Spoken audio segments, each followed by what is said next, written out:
friends, and I'm super excited to do this presentation. Um, a little bit about my background before we dive in. I am somewhat of a generalist myself. I started in engineering, went over into manufacturing, um, s- started my early career there in large companies like Procter and Gamble, Amazon, and then flipped over into supply chain, and then flipped over again into recruiting, HR. And the last couple of years, I've been running my own company. So doing a lot of different things. Today, though, we're going to be talking about interview stories, which is one of my favorite topics. Whether or not you're actively job seeking, this can be a great session for you. So, if you are actively job seeking, or if you're thinking about actively job seeking, you definitely need your interview stories ready. As we said in the introduction question, your dream company could call you tomorrow and want to meet with you, and you don't know when that's going to happen, even if you have a job or if you don't have a job. Um, if you are in general, this will also help you with stories for presentations, for talking with your boss about an accomplishment or anything like that as well. So with that, we're going to dive in. This is going to be a pretty interactive session, so please feel free to use the chat, throw questions in the chat, reactions, ideas, anything like that in the chat. I'm also going to help you with a lot of different like prompts and stuff that we'll also use the chat for. So as we dive in, let me share my screen here. And we will do this. Okay. Can you guys see that? Yep. Okay, perfect. So executive interview prep, how to tell better stories. So this workshop, as she said, is very like I'm an engineer by nature. Like it's very practical and tactical. I don't know any other way to do it.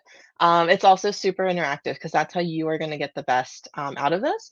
And I've given this workshop many times, but as folks leave this and as they go out and interview, one of the best things that they've said is this is a very confidence building activity. They walk out of here with more confidence than they walked in with. So that 5, 7 range that you guys were answering in the initial question, hopefully by the end of today, it goes up a little bit. And then after you do some of the homework that you obviously is optional, but that you can do after this, it will go up even more. All right, so before we get into this, though, I want to share something with you guys. And this sounds super obvious, but companies don't make hiring decisions. Human beings, people make hiring decisions. And so when you're doing an interview, we're going to go through today and we're going to teach a lot about how to tell your story, what order to put things in, what to talk about, what not to talk about. But I want to kind of back it up a little bit and take a bigger picture lens of how do you build that rapport with the person that's across the seat from you, across the screen from you. And one of the best ways to do this is to practice it with other people first. So you don't, let's say your dream company calls you up and says, I want to talk to you tomorrow. You don't want that to be your first interview you've done in months. You don't want that to be your first interview you've done in years. You want to practice first. And so, what I want to do is give you guys a space that is a safe space to practice. And so, as we're doing this, why is my there we go. So as we're doing this, what I want you to do is in the chat, um, we're going to actually do a little bit of a open forum. If you are looking for somebody to practice with, add your LinkedIn URL into the chat. And then if you add your LinkedIn URL, what you are saying is you're open for somebody else in this community to reach out and say, hey, I'd love to practice my interview questions with you. And you guys can have a safe partner with somebody else within this community to practice with. So if you are interested in doing that, it is optional. Throw your LinkedIn URL in the chat. And then if you throw your LinkedIn URL in the chat, I highly encourage you to reach out to somebody else who has also thrown their LinkedIn URL in the chat. Make a new friend. That's what communities are all about, and supporting each other, and then practice with each other there as well. So I will let you guys do that on the side while this is going, but highly, highly recommend if you have not already connected with other folks that are in this room, this is a great source for you guys to have practice. All right, so as we keep going here, I think I shared a lot of this about myself. Recruiting HR background, strong operational, tactical side. And I help folks with a lot of different things from resumes, interview prep, salary negotiation. This session, though, it's not about me. It's about you guys and getting you practice. So that's what we're going to focus on now. So, how this is going to work, it's a safe space, judgment free. What's said here stays here. Like, please ask your questions. Interactive and personal, cameras on as much as possible. I know some of you guys might be unable to, or eating, or something like that, but if possible, it makes the presentation better, it makes the interaction better. And then I'll teach, we'll practice, we'll get feedback, and we'll grow together. And most of all, we'll have fun. All right. So as we dive in, there is one other thing that you need to do. I think this was pinned to the top. So if you go to the pinned chats, and then I'll throw it in here again in a second, but there is a workbook we're going to be using. So let me throw this link into the chat one more time for you, or you can scroll up and see it in the pinned chat. But what we're going to do is, let me throw that in here. So there's the link for the story building workbook that we're going to be using today. I would like you to open it and save a copy for yourself. So let me reshare my screen and show you what that looks like. Okay, so if you go and you open that workbook, it's going to look something like this. You're going to have an instructions tab and you're going to have a stories tab. When you open it, you're going to go to File, Make a Copy, name it whatever you want to name it, and then save it your own local copy there. So if I wanted to call this Karen's interview prep worksheet or whatever it is, and then click make a copy. So I'm going to give folks a second to do that because you should not be able to, you won't be able to edit this version of it. You need to go to File, Make a Copy, and then make your own version of this. And this is what we're going to be using today um, to fill out and create our interview stories. So I'm going to give folks a second to do that. Is there anybody that wants the instructions again or is struggling with that? Okay. If you do need help with that, throw it in the chat, and I will come back to it. But you're gonna open that up. We're gonna go keep moving on. All right. So what we're gonna do first, and I know there are questions coming in the chat, so which is awesome. I will. I want to get through this first section, and then we'll really start looking at those questions. And if there's any that we haven't answered, we will loop back to them later on in the session as well. So my goals for you today out of this session. By the end of today's session, you're going to have built one strong, really strong story that you can use to anchor your interviews with. You're also going to understand the recipe because I'm a little bit of a nerd. Like I am a big believer in formulas and recipes and for things so that you're not recreating the wheel every time. You're going to have a recipe for story building that you can use outside of the session to build additional stories. All right, so let's dive in. So, when we think of an interview overall, we're thinking of a lot of different things that happen in there. You've got all your pre interview, your opening small talk, your general questions. Today, we're going to be focusing on the behavioral interview questions, which is what these stories are used for. These are the questions that start with, tell me about a time when such and such. So, tell me about a time when you had a challenge at work. Tell me about a time when you had to resolve a dispute. Tell me about a time when you solved a very complex problem on a tight timeline, whatever it is. These are the types of questions that these stories are used for. When you're doing this, it can feel overwhelming. You're like, Karen, how many stories do I need? How do I know that I'm going to have enough stories? And one of the things that I highly recommend is that you build out 5 to 8 stories. However, you're not going to build them all at once. You're going to build one story, which is what we're doing today. Make it really strong, then build a second story. Make it really strong. You now have 2 stories. Then you build a third and you keep building until you get in that 5 to 8 range. Then what happens is you get an interview for a particular company, particular role. You go through, and there's a lot more detail that I teach in the more extended version of this course where you can predict the interview questions and go through and like really deconstruct everything that you know to like figure out what they're probably going to ask you. And then you go match your stories to that. And you might have, let's say you have 8 stories to begin with. You go match and you figure out, okay, these 8 stories are good, but I need one more. And then you build one more. And that's kind of how the process works. But if you have 5 to 8 to start with, that is a really solid place to start. What we're going to start with today is one so that you can see what it looks like, and then you can build the additional ones on your own. All right. So before let me get into this. So You guys have probably heard of the star format. Can anyone want to raise their hand or come off mute and tell me what STAR stands for, if you've heard of it? It's a little different than what I have on the screen. Yeah, I'm happy to give the overview. So STAR is situation, task, Hmm. action, and then R is result. Very good. And then Yes. there's like an extra thing at the end about sometimes adding impact, I think. Yes, I love that. Yeah, Mm. so situation, task, action, result, sometimes impact. It's a lot. There's a lot to that. Thank you so much for sharing that. And a lot of people asking me, what is the difference between situation and task? And how do I make sure I get all those components in there? I'm going to teach you a simpler version today. So, simpler version is CAR. It's context, action, result. Context includes the S and the T. It's the situation and the task. Basically, what context is what happened before you started working on it. Action is what you or your team did, and result is what happened, including numbers, quantifiable if possible. Here's what ends up happening, though. I'm going to stop sharing for a second. Here's what ends up happening is I will be interview prepping with somebody, and I will be like, tell me a story about how this, like, tell me about a time when such and such happened.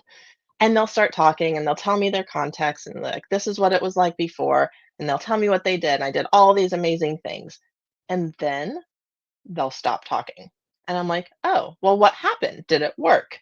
Was the project successful?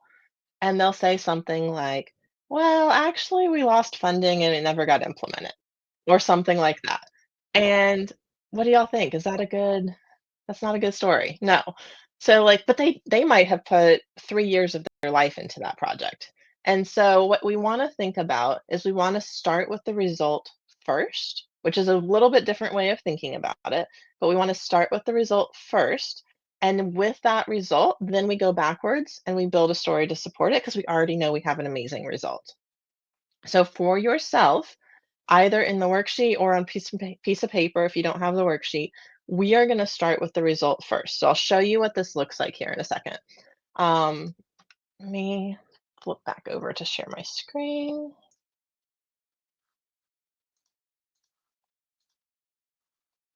So in your worksheet, you're going to have two tabs. You're going to have the instructions tabs. I want everyone to flip over on their version of the worksheet to the stories tab. In here, there are a lot of different columns. I'll zoom out for a second so you can see them, and then we're going to zoom back in. But you've got results, context, action, result, and then we have a next level thinking version, which is kind of like that impact that you were talking about earlier. For what we're going to do right now is we're actually going to start filling this in. So I'll zoom back in. So I want you to go over, we're going to skip past context and action. We're not starting with those. We're starting with the result. And so there's a couple example stories in here. So one of these is example one is all about inventory accuracy, and it's back from manufacturing times, where we talk about a metric getting better here. You talk about stuff happening, saving money here. The other example in here, there's an example two, depending on what your role is, you can pick the one that's closest for you. This one's all about revenue growth and business development, sales, marketing, that type of thing. And so it's all about revenue growth, extending company runway, and closing new clients.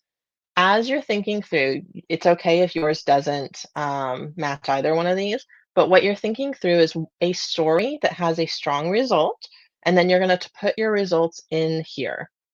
So you can use these as an example, but you're actually going to fill in these three cells here, column G, cells 13, 14, and 15.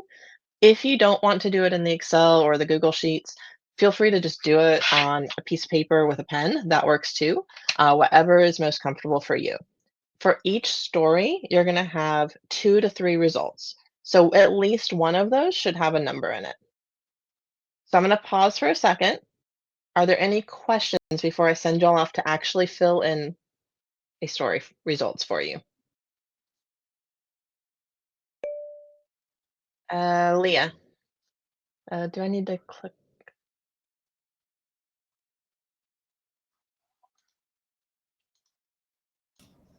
Leah, do you have? Yeah, you can try unmute yourself and ask your question if you wish. I didn't know where the mute button was. We can hear you now. So I have a couple of questions. My first question is, how does it matter if like your strongest story comes from like your not most recent? Oh, that's a great question. That's a great question, Leah. So typically, when I'm interviewing folks or prepping folks for interviews, I tell them to use stories within the past 3 to 5 years. If your strongest story comes from longer ago than 3 to 5 years, um, maybe one of your 8 stories can be that, but really shouldn't be very many. And if you're telling something that's more than 3 to 5 years ago, you wanna be able there's some tricks to telling it. You wanna be able to tell it in a way that it doesn't sound like it was forever ago. So, a lot of times we will naturally say, "2 years ago at such and such company, I did this," where you're placing it logically in the listener's mind. If you're telling a story from 10 years ago, you don't wanna do that because their first initial reaction is gonna be, why are you telling me a 10-year-old story? Have you not done anything lately about this?" And so instead, if you really wanna use that story, you're gonna say, "At a previous company, I did such and such," but you're not giving all of the context that says it was 10 years ago or which company it was at.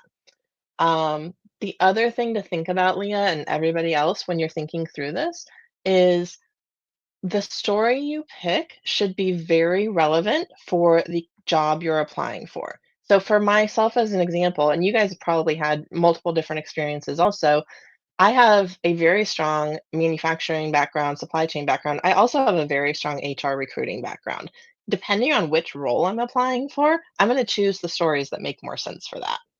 If I'm applying for an HR role, I'm probably not going to talk about how I improved a particular piece of equipment on the manufacturing line and vice versa. So you want to make sure your stories are targeted for the role and the job that you're applying for. Leah, did that answer your question? Yes, and because this is like that, generalist, like weaving different parts of your Yep. background world, right? Like, Yes, definitely. Definitely. Ask it. Yeah. It's like it feels like in terms of the particular role that I'm interviewing for, right? That like my strongest story that happened to be in my previous role, but it was 5.5 years ago, right? Like that is kind of also still relevant to this job that I'm interviewing for, Yeah. Totally okay. Build it out. Yeah. Okay. And then my other question is just like, what if you don't have a lot of like number stories? We will get to that one. So yes, that's a really good question. So it depends like where you're going with it, like what roles you're applying for. Some roles obviously lend themselves more easily to number stories than others.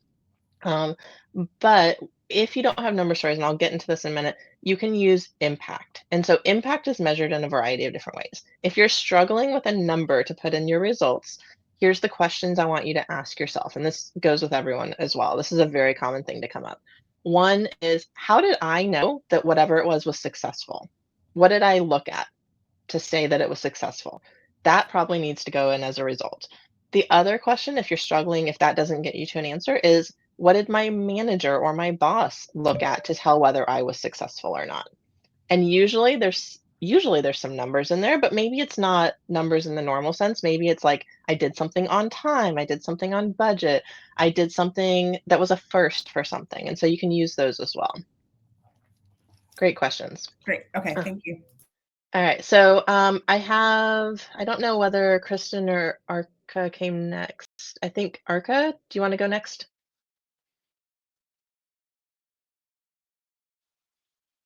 Do I need to unmute you or did you? Can everyone hear me? Yeah, we can. Now I can. Great. Okay. Hi, everyone. Nice to meet you. Yes, Hello. quick question. I wrote it in the chat as well.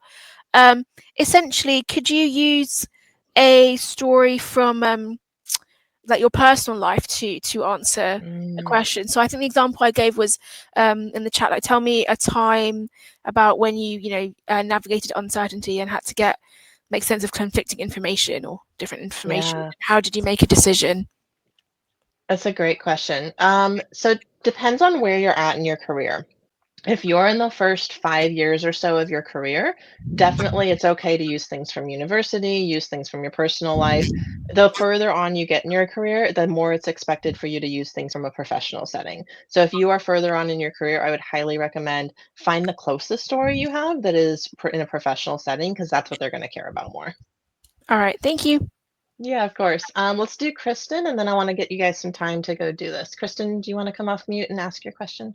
Yeah, I mean, initially I was going to ask about what if you don't have specific or no specific numbers, but I guess I have like kind of a related question, which Yeah. is what if the project you were working on was ultimately a failure? An example is like I've worked on some pretty big pitches when I was working at like digital agencies, and I think I did a lot of great work there. And, a lot of the companies I'm looking for want to know that I've been involved in pitches and stuff like that, but we ultimately didn't win them.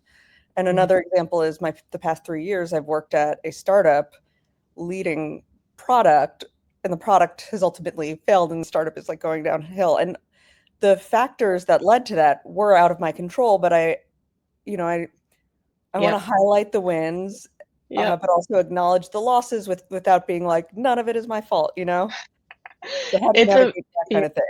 it's a fine line to weave there.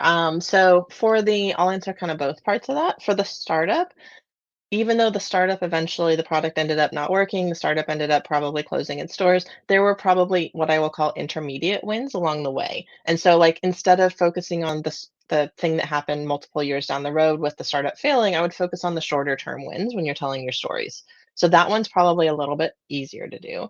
So like a shorter term win might be we launched the product successfully, or we got our first 100 clients, or whatever it is.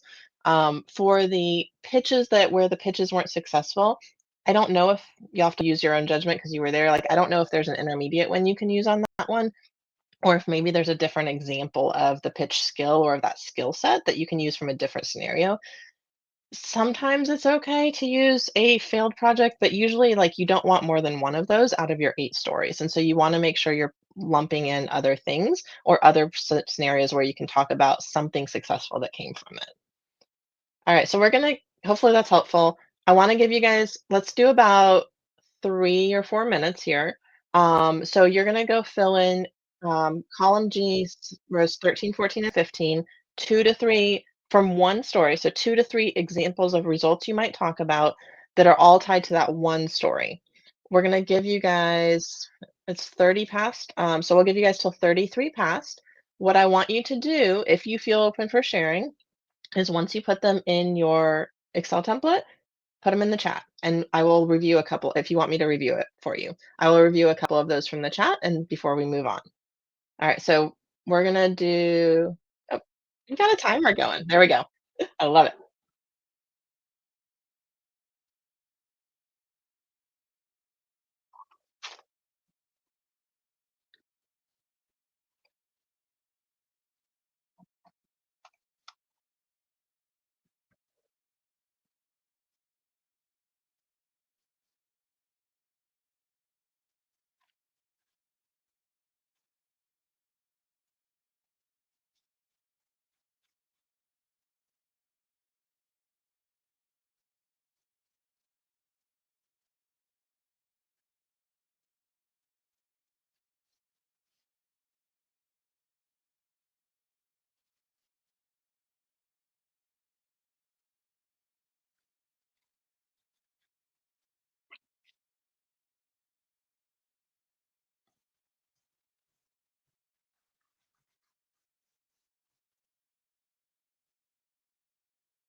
All right. We're starting to see some results thrown into the chat. Feel free to add yours as well.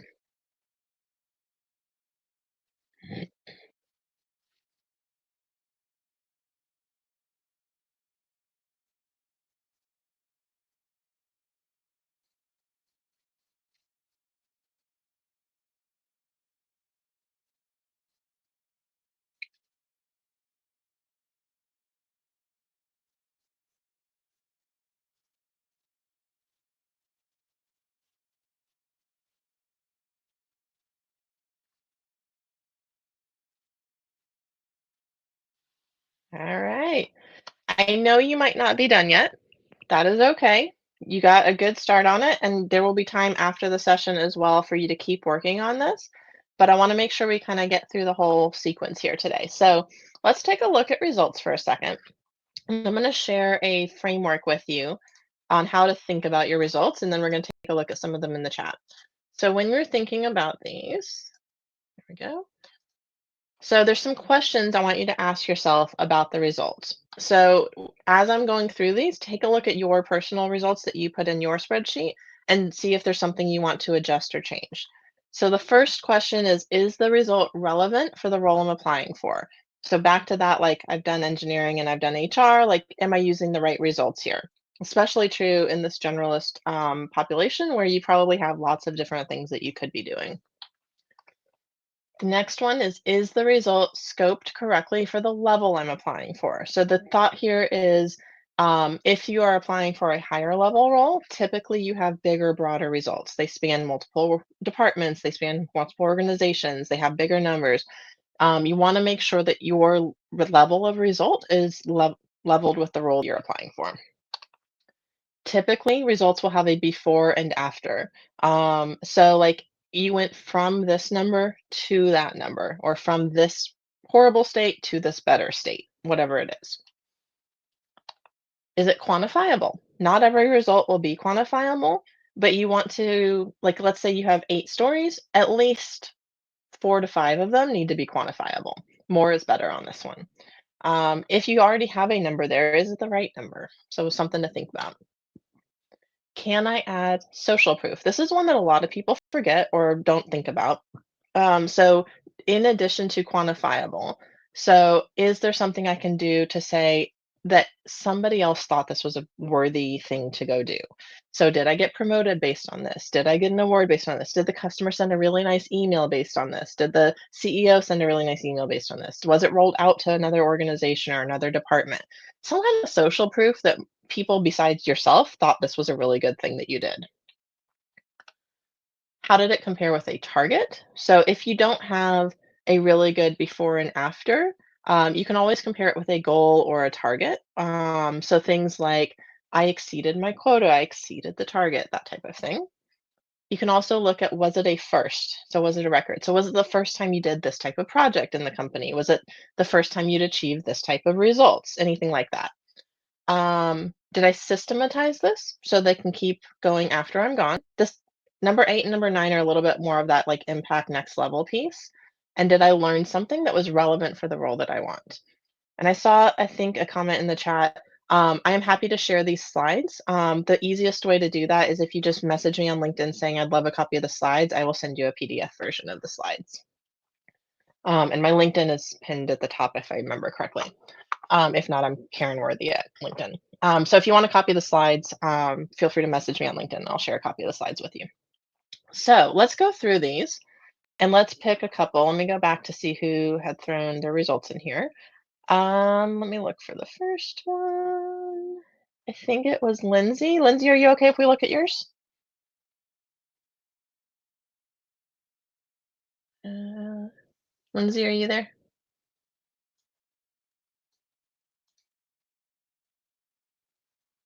I might skip Lindsay's then. Okay. Carrie, are you okay if we look at yours? Lindsay just put it on the chat that you can use theirs. Yeah. Okay, perfect. Thank you. All right, let's start with Lindsay's. So Lindsay had said, partner renewed / scaled up the project to implement in another program country, achieved 28% increase in knowledge of land rights issues among target audiences, and achieved 13% increase in warm attitudes towards women's land ownership. Awesome. This sounds like an amazing project. So you've got numbers in there for sure. I don't know exactly which role you're applying for, so I'm going to make the assumption that it is relevant for the role that you're applying for. Some questions I would ask you about this. So, like 28% increase in knowledge around something is kind of an interesting one. That one, depending on who you're talking with and how familiar they are with the methodologies you're using, that one might need some explanation on like how do you measure the amount of knowledge, how do you measure that type of thing. The other thing, assuming that part is good, is how does like is 28% good?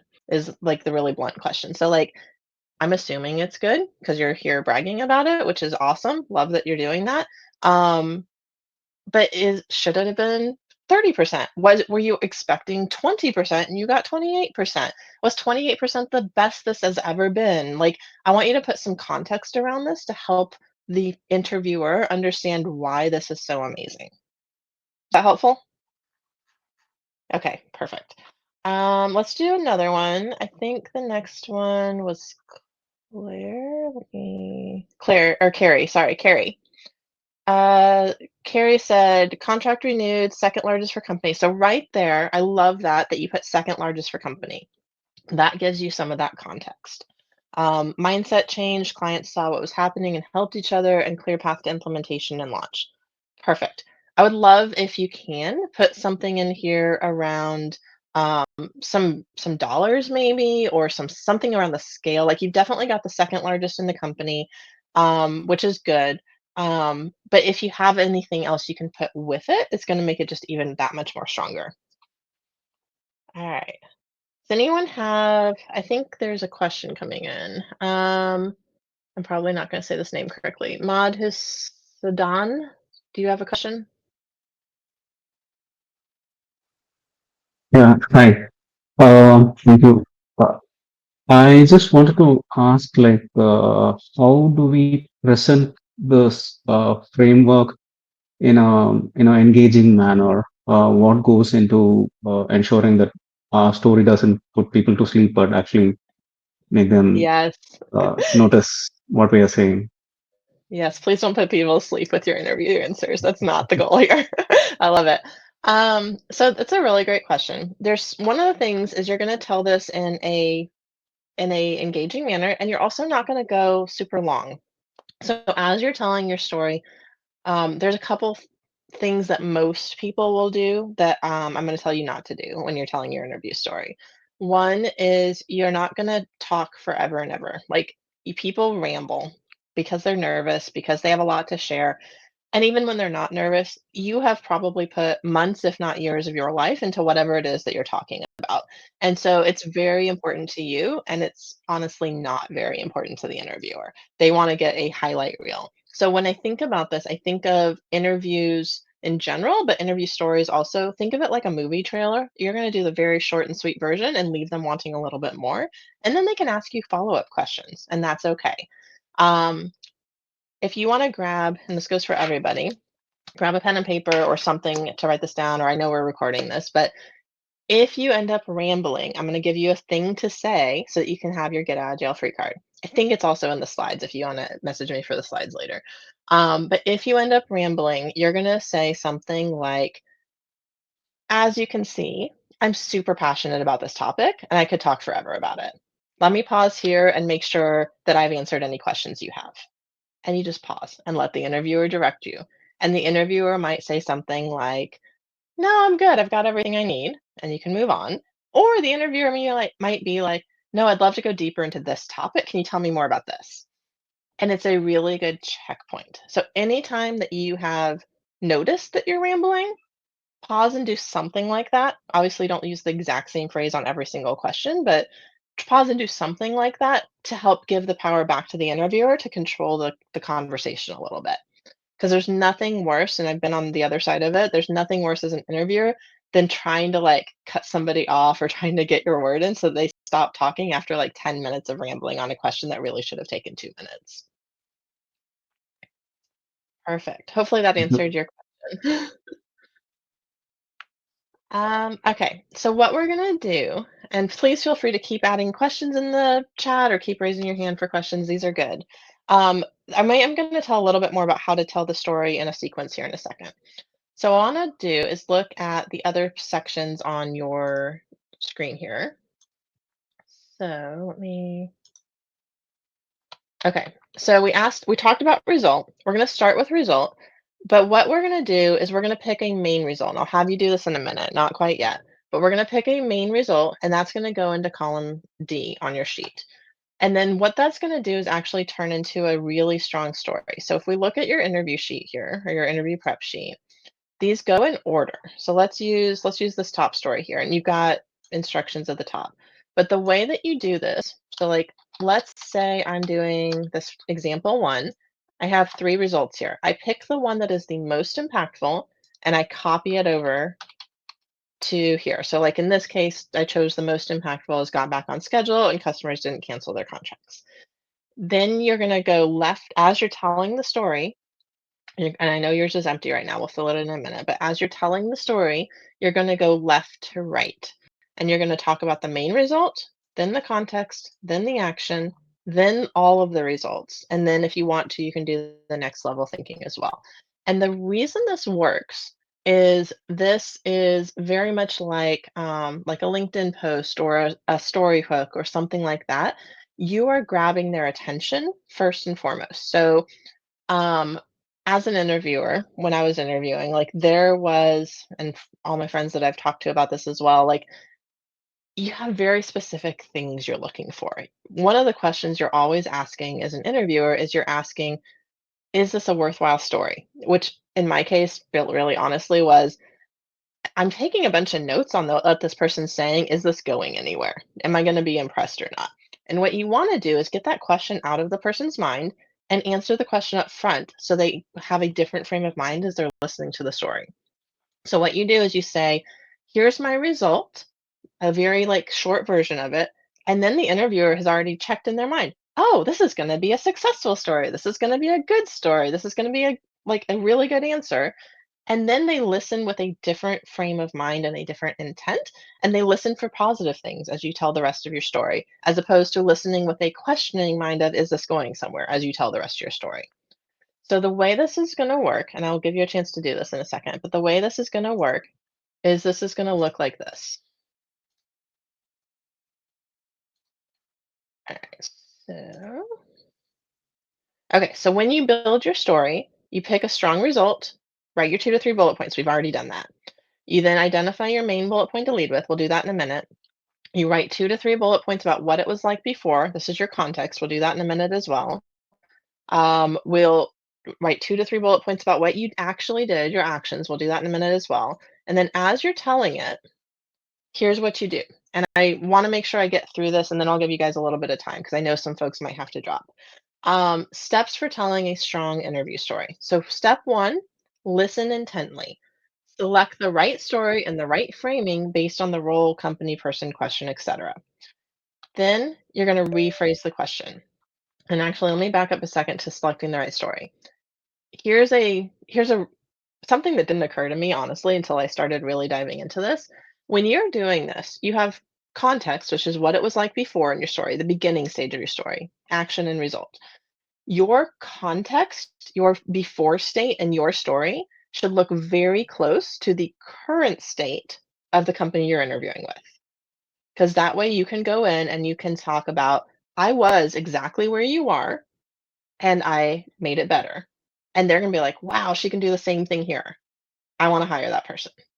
So that's what you were looking for when you're thinking about this. As much as possible, your context, your before state, should look exactly like the company you're interviewing for's current state. Not always possible, but as much as you can do that, super, super helpful. Okay, so they ask you a question, you're going to rephrase it back to them. So, like, let's say they say, tell me about, here, I'll give you an example.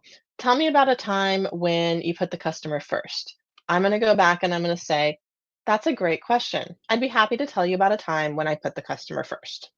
What this does is it allows you a couple seconds of thinking time to pick your story because you've got 8 of them that you're selecting from. And it also reinforces in your head, what am I focusing on? I'm focusing on putting the customer first. As I tell this story, that's going to be my through line. It also shows the interviewer that you're listening. Then you talk about the main result first. So That's a great question. I'd love to tell you about a time when I put the customer first.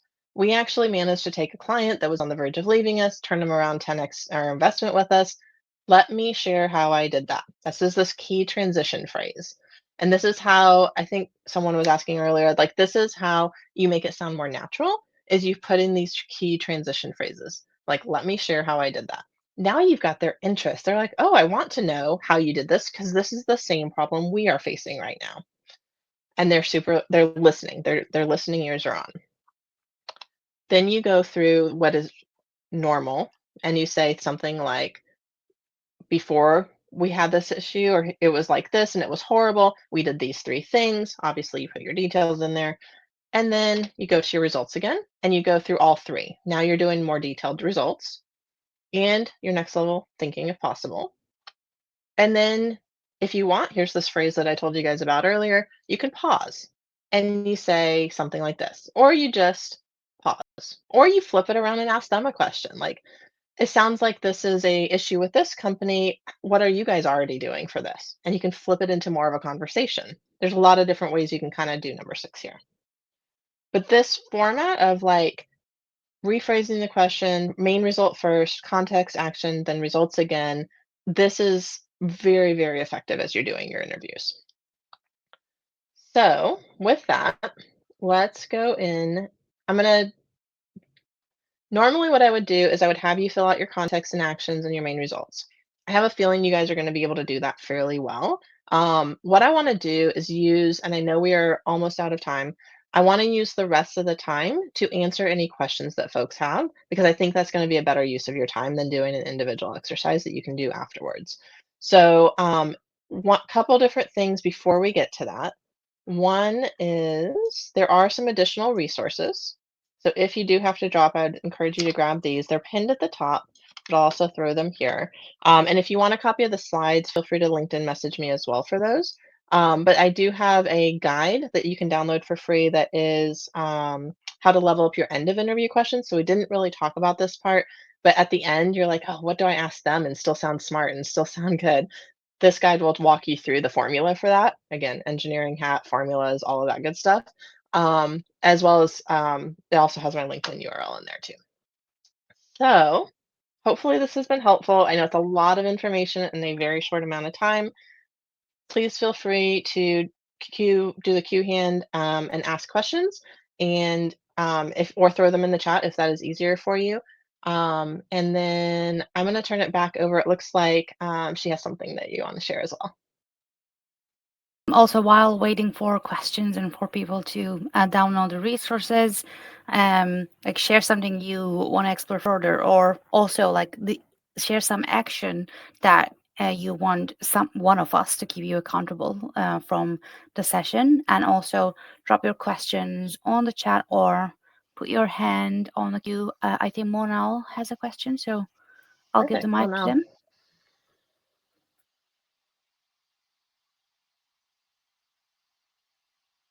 Monal, are you there?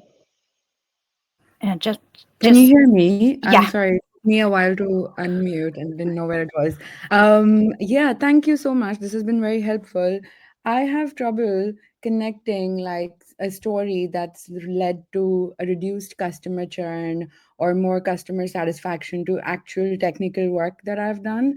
And how do I stop save myself from looking like I don't know what the connection is? Because quite often it's very hard to take something that's software engineering related and put it as a customer impact. So I just wanted to ask for any tips around that. That's a great question. So in the example that I'm thinking through, like if they ask you about customer impact, you might want to think through, are they really meaning end user customer or are they meaning internal customer? And you can think through which one makes more sense in that scenario. If it's an internal customer, I bet you have a lot of stories for that where you can talk about the next department in the stream. If they're really looking at end user customer, I would think about which of your stories, maybe it's the one you're thinking about, maybe it's a different one, which of your stories is the closest to that, and then how can you think about that connection? So like, is there a time where you partnered with somebody who is more customer facing and did something together with them? Might be a really good story for you potentially. Yeah, sounds Does that good. make sense? Does that help? Yeah, Okay. I like Feel free Oh, sorry, go ahead. No, I didn't think of the internal and external, so thank you. Yes. And if you're still thinking on it, LinkedIn message me with more detailed questions and I can help you there too. Thank you. Perfect. I think I saw a question in the chat from Amy.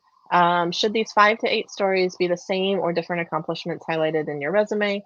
Typically, there's a lot of overlap, but it's not a one-for-one. So if it's an important story for you, it's probably in your story bank and in your resume, but not always. So like there's some types of stories that really don't translate well for the resume. So like if there's a question or a story about how you negotiated conflict or how you developed a direct report, like maybe those are in the resume, maybe they're not. And so there definitely is not a one-for-one, but there should be some overlap. These should be your strongest stories. Like, don't spend all of this time developing small stories. Like, develop your strongest stories first. Great questions. Kristen, you had a question?